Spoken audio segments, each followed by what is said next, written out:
here goes nothing. Holy moly, that's so bright.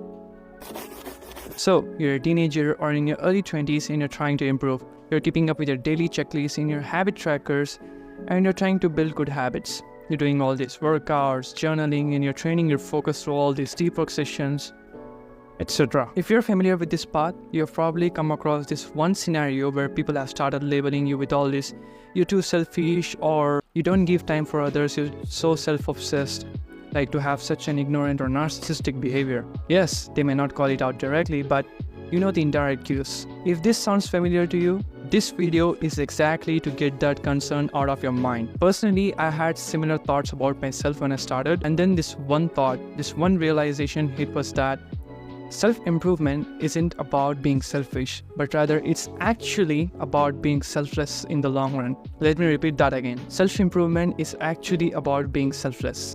And here is why. Part Ichi, the misunderstanding. There is a danger of the society calling out teenagers into performing certain activities or joining certain tasks just to feel like part of the tribe. And this is such a trap that it may come in the form of social groups or maybe just friends. The thing is, this peer pressure puts you into acting in a certain way that it shapes your behavior, it shapes your character in such a way that unless you're conscious about it, you're gonna realize coming out as a whole different person.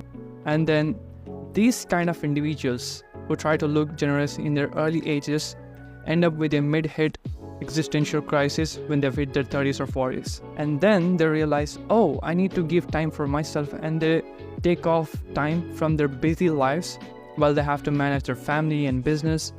And then they realize they have to go into this self-discovery journey and they're trying to improve now. What's the point? Okay, imagine this. You're traveling on an airplane and there are a lot of passengers with you on board. Suddenly, the pilot asks you to wear the oxygen masks because the oxygen pressure goes down. Given the situation, what would you do? Would you rather put your mask first and save your breath? Or would you try and help others first? If you really think about helping people, if that idea really fascinates you, you would probably put your mask first.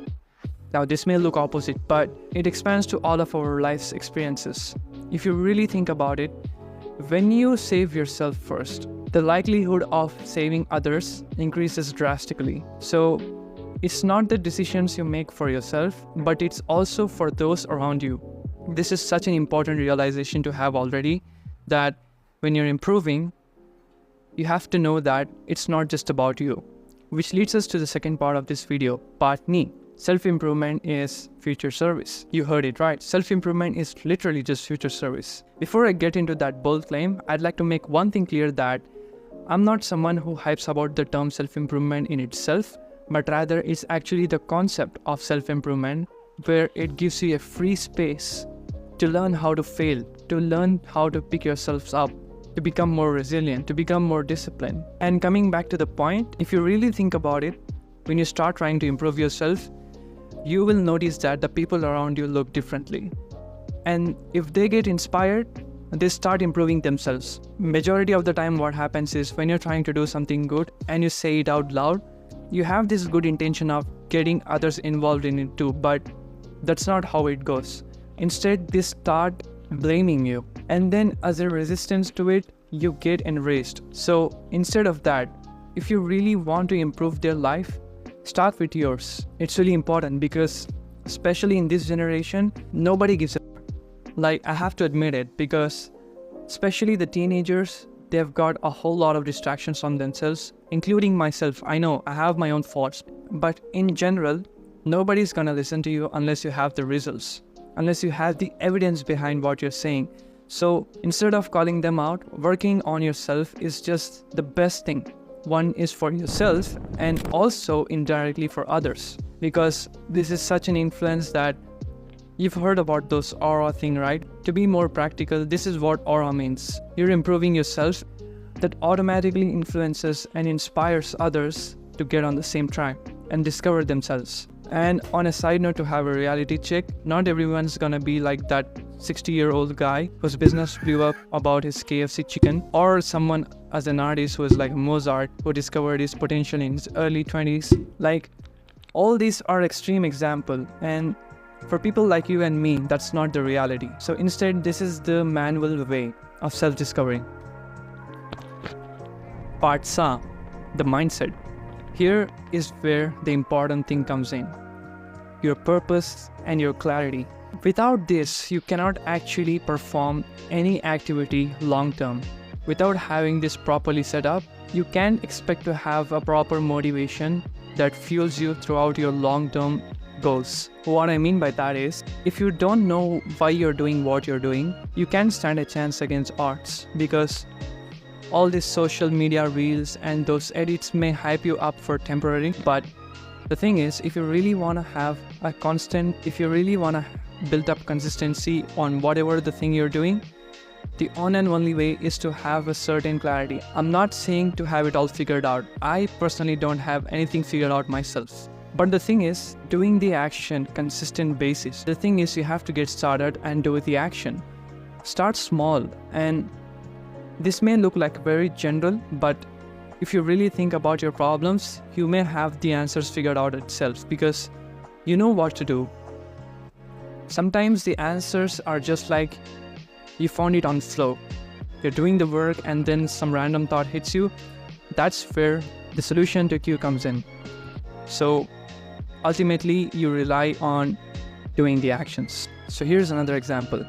It's about the marshmallow experiment. I hope you're familiar with this, but a group of kids were given a marshmallow and then they were asked if they want another one. But the twist here is, if they could wait a little longer, they could get 2 extra, which means the kids who went for the instant reward, they got only 2, but the kids who waited got 3, but they have to wait for that. Just as this sound, few kids ended up getting 2 instantly and few kids ended up getting 3. They followed these kids up when they grew up, and they found out that the kids who actually went for the delayed reward performed better in their lives than those who went for the instant reward. So this is the advantage of thinking about your future self whenever you're making a decision. This is the difference between the instant and delayed gratification.